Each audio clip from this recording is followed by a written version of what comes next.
I'm glad we did this. As am I.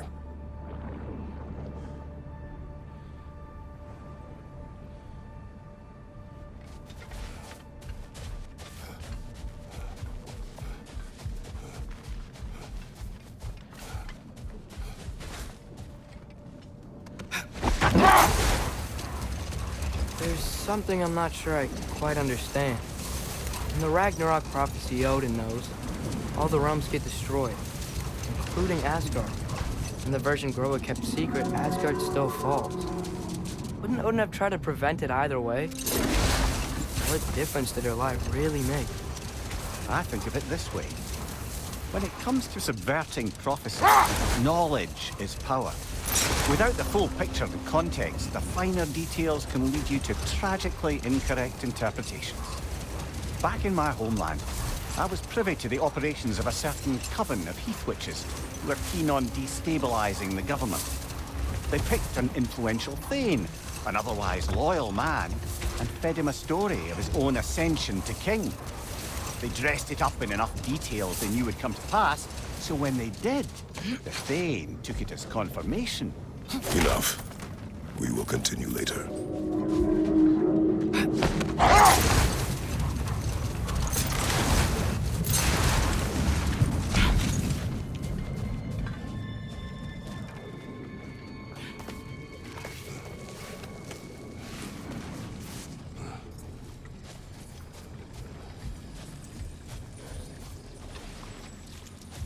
Sort of a harp. I can play beautifully, you know. I do not, and would prefer it remain that way.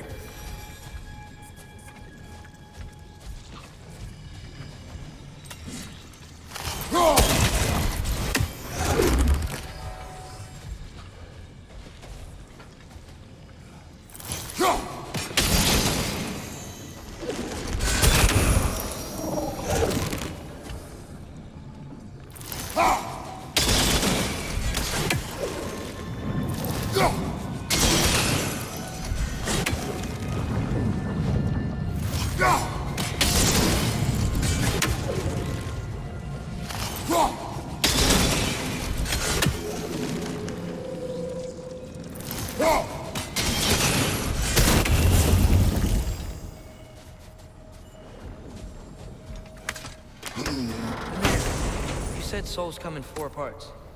Does that mean you can lose some of your soul, but not all of it? Aye. Form, mind, direction, and luck. Lose any one of them, and the entire being suffers. Still, sometimes luck alone is enough. Just ask your father. My success does not come from luck. Ah, the refrain of the eternally lucky.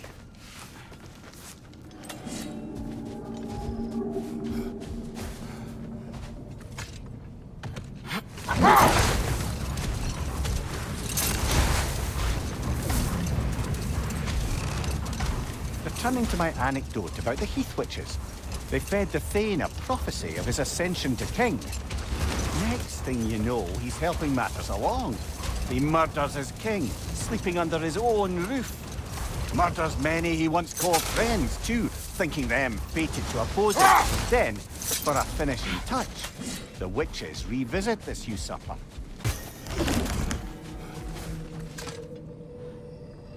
Mimir, you were talking about how Fenrir's soul is headed for the light of Alfheim.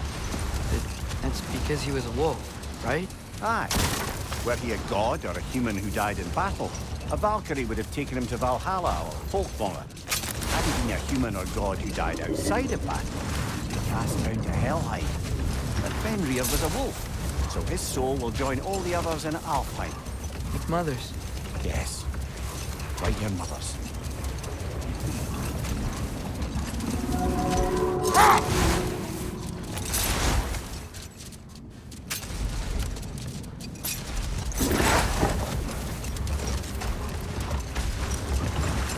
If I may resume my tale, the heath witches were looking to tie up loose ends, and so revisited the thane they'd manipulated into assassinating his king. Let this wait. Stay alert.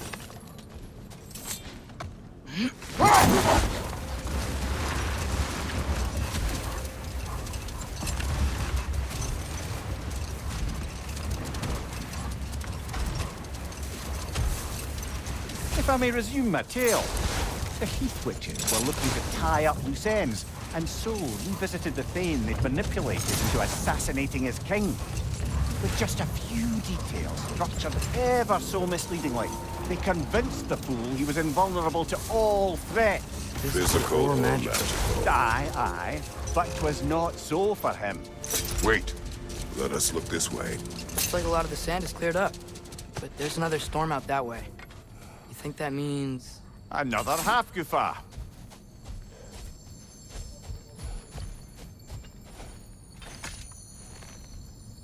The chisel will not open this. Did the lighthouse put this lock here? Why would they care what happens in the Barrens? A fair question. But until we find the right key, that poor Hafgufa will have to continue its solo act.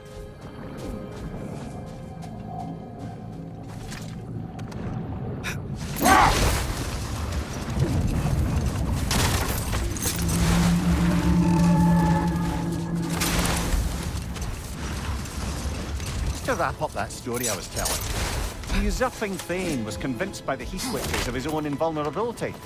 Falsely, as he would learn too. Set that aside for now. Come.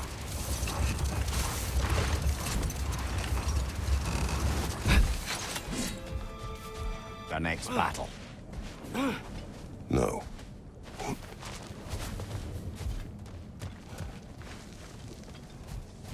More bloody draught.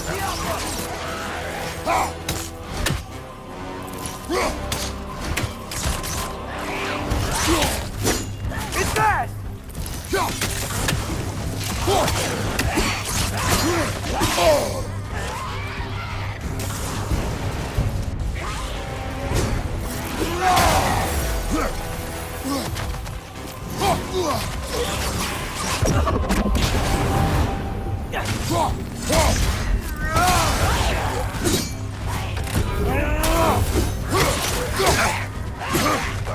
Have a shield!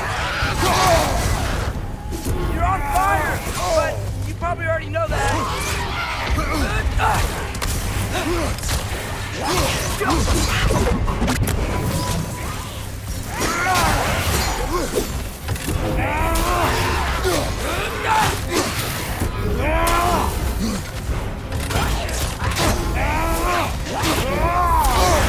That looks like it hurts.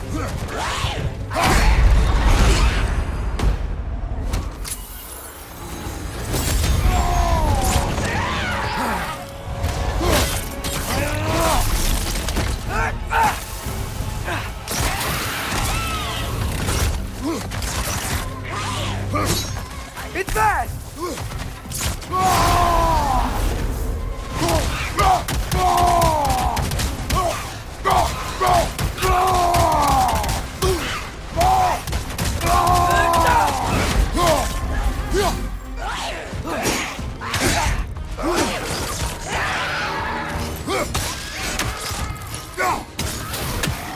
Get off us!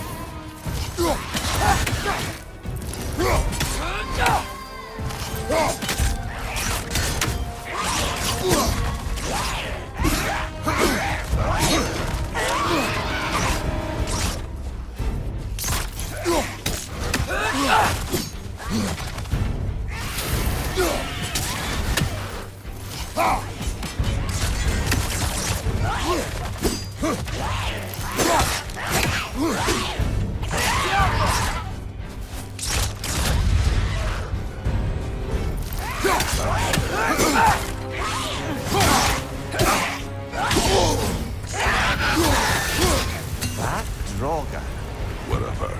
reminds me of tales of a cruel empress, one too angry to die. We will see.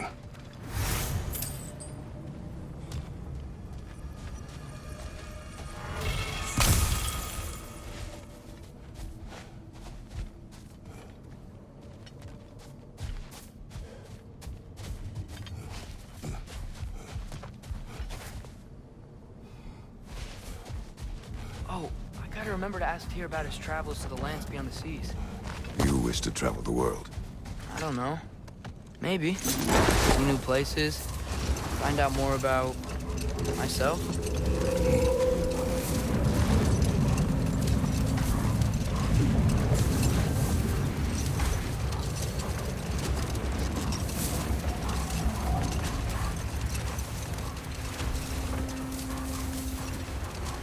to wrap up that story I was telling, the usurping Thane was convinced by the Heath Witches of his own invulnerability. Falsely, as he would learn too late. All turned into a rather magnificent bloodbath as they go. The Thane ends up without his head and a name so cursed none dare speak it. All thanks to a subtly deceptive prophecy. No more for now. Focus.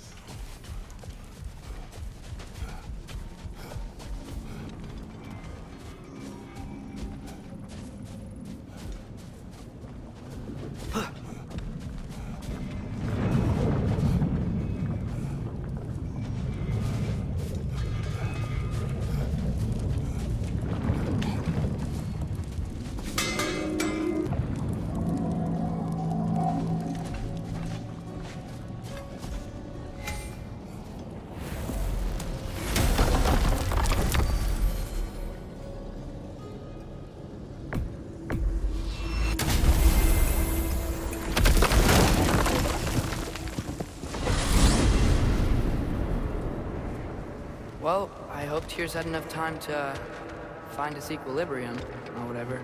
Indeed. I saw flashes of the old god of war in him, but they were fleeting. There is nothing wrong with opposing war, nor opposing prophecy. I suppose that's fair.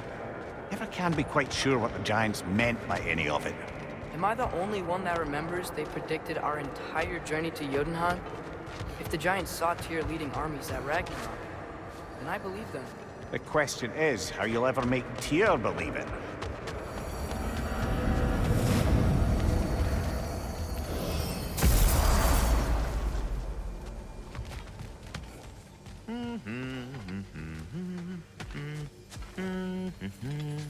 So, this whole spectral squirrel business, you can shoot out your feelings into little ghosties. I suppose that is a slightly inelegant way of putting it. These spectral versions of myself are aspects of my personality that I often find distracting at best. My ability not only lets me cast them away and provide some temporary peace of mind, it also allows me to see what goes on outside the tree. Why not just go look yourself? As the eternal caretaker of the tree, I may not leave its confines. All part of the deal, but worth it for the immortality and such. My spectral forms still allow me to see the outside world, albeit through slightly colorful viewpoints. That's one word for it. That bitter form of yours is a nasty piece of work. I'm standing right here, you no-lit freak. I'd apologize for him, but where would it end? Until our next encounter, then. Hi, take the hint. Go away!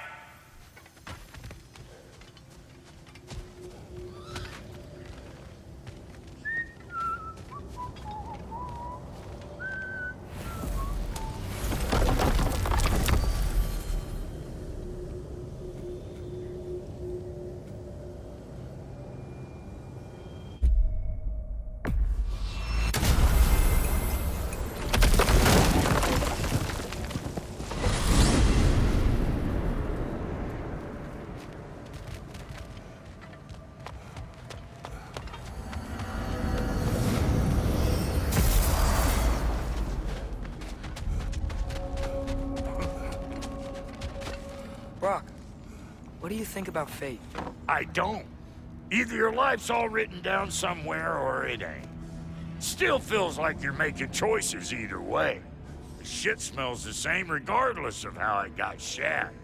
Remind me to write that down. You know what he's putting in that so-called stew of his, don't you? Vegetables. Fucking vegetables! From out of the dirt! That just ain't right.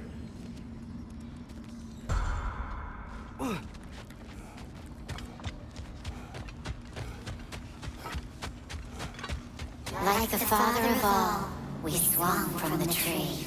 Wisdom gained father, servitude gained we. Swung from the tree. What do you suppose that means?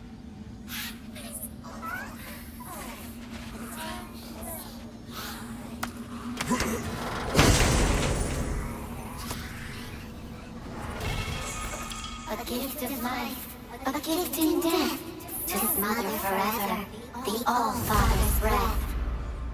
A thought. I can't read them. They seem to like us, though. One hopes. I suppose we should continue to destroy any of Odin's ravens when we find them.